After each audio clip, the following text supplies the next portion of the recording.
welcome back, and today we are going to talk about the tanks, which finally arrived. And this is really exciting for obvious reasons after years of planning that the tanks finally arrived. But also getting these tanks was quite the saga. I originally ordered these tanks, 5 tanks, from a different tank manufacturer. They arrived damaged, and drama ensued with that tank manufacturer, which will probably be the subject of another video. And then I reordered them through AGE, which is Acrylic Glass Exhibits out of Texas, and they were really great to work with. There are some little scrapes on the powder coating on the stand, but I'm going to be skinning the stand, so I don't care that much about that. Overall, the crating on these tanks was really great. They all arrived in perfect condition, except for some of the scrapes on the stand.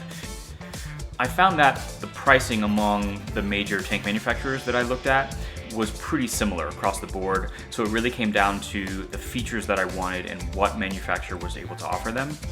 Now, I'll admit I didn't get a lot of footage of this move because it was so nerve-wracking. I had to watch the movers like a hawk because they'd never moved an aquarium. I had to deinstall this window because the stand had to come through.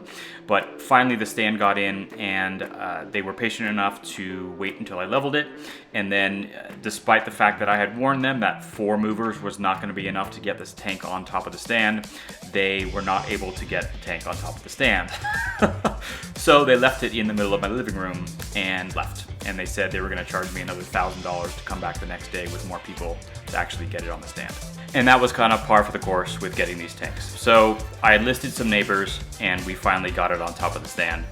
And the tanks are beautiful.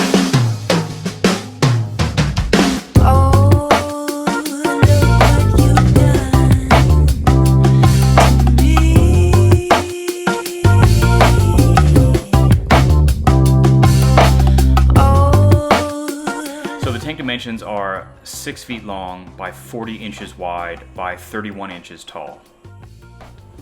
And then the eel tank below, which we'll show in a second, is 33 inches square by 24 inches high. And I do love that really clean, rimless look with perhaps a floating light canopy, but I live in California with earthquakes.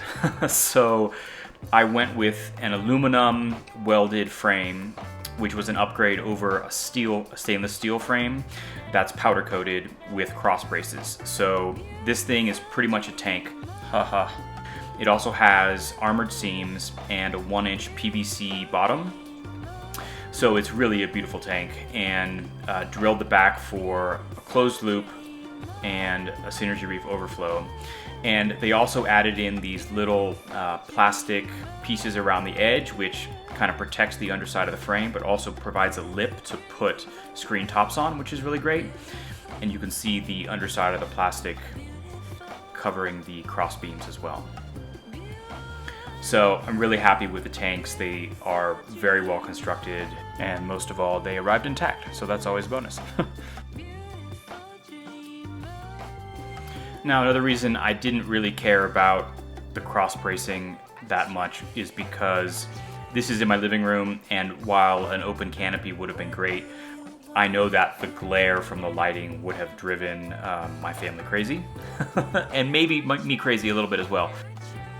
Because this tank is going to be evaporating probably gallons per day, the hood will allow me to exhaust the extra humidity and heat from the lights as well.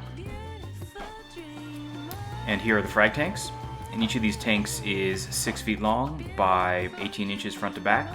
And then the bottom tank is 16 inches deep, and the top 2 tanks are 12 inches deep. And the thought behind that is to have a little bit more height in the bottom tank in case I want mother colonies down there to grow out.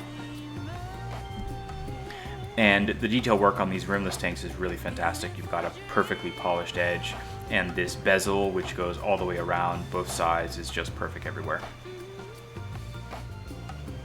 And this is another cool detail. The 1-inch PVC bottom, which all these tanks have, is actually dadoed out, so the frame sits inside it. And what that ensures is that the tank is sitting not just on the frame, but on the 1-inch PVC bottom as well. Just a really smart construction technique. And here's just a little tease about the eel tank going into place. We'll have another video on this coming up. So that's it. Thanks for joining, and happy reefing, everyone.